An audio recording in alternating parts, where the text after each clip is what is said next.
the only successful policy that's working right now is in Colorado, right? On a You state. know, well, I don't even.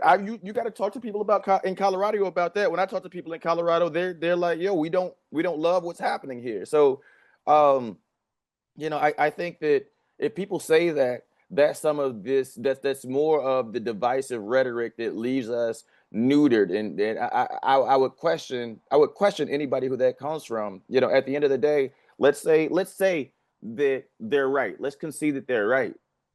That they can't argue the fact that across the nation, on the local level, once you get the shit rolling on the local level, you can build that out municipality by municipality if you want it to basically overwhelm the state to a point where they have no choice.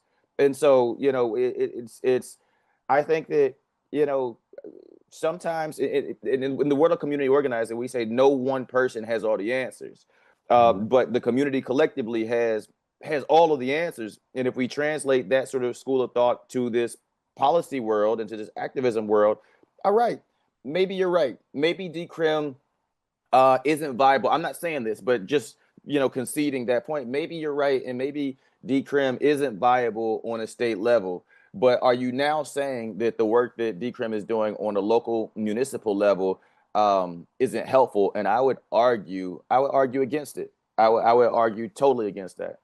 Yeah, exactly. And not only that, but when people say it's not viable or that it's the Wild West or it's too much to do, is like all we're really asking people is not to arrest people.